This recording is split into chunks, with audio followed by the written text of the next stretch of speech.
BitPie tells how to lose what you have. The sudden arrival of the grizzled storyteller, a thin, spry man despite his white beard, was neither expected nor discounted.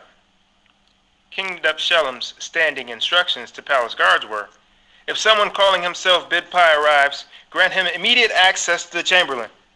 We did not expect BitPie to appear, but he might. Remember. Years ago, before the storyteller took his leave, he said, Your Majesty, the formula for all human unhappiness is simple, yet almost universally ignored.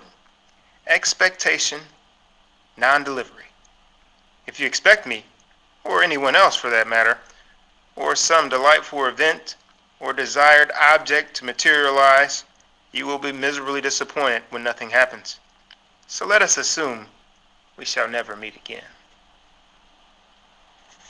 Yes, King Dubshellam said, hovering in a state between understanding and uncertainty. But why can't we see you more often? Because those words are more precious to me than, oh, you again? That was all BitPie would say. Now, many years later, here he was, in the flesh, after every shred of expectation had vanished. The storyteller asked King Dubshellam to keep formalities to a bare minimum, please, Your Majesty. Consequently, there was no welcoming ceremony, no celebration, no court announcement. BitPie and the king simply met again and took up their uninterrupted task.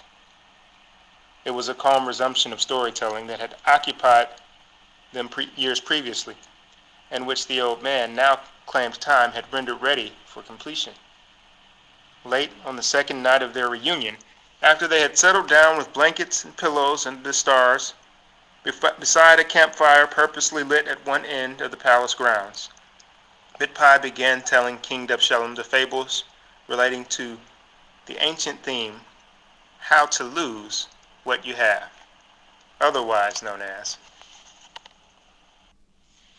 Snaggletooth and Spackleface. As Spackleface, the monkey leader, grew grayer, his senses dulled and his pace slackened. Pride filtered out what he didn't want to see, but what one keeps hidden from oneself can be clear to others. So it was that Spackleface had a fearsome fight with a younger male, who defeated him and drove the old monkey deep into the jungle. Spackleface, who for years had been the undisputed king of a troop of females and young ones, seeing off challengers in victory after victory, and boisterously beating his chest from high vantage points, was now alone, vanquished, and exiled. He didn't want to retire, but such was his fate. He put a brave face on it, like any warrior, and settled in an old fig tree beside the murky brown Maipura River, which fed into the sea. Up in this tree, he licked his wounds and felt like himself again, king of all he surveyed. He loved the tree's figs, and there were plenty of them, so many in fact that every now and then he tossed some into the river. Plop, they went, plop, plop. Oh, it was fun, and it helped him pass the time, which went much slower now that he was alone, free from social excitement, crisis, and beauty.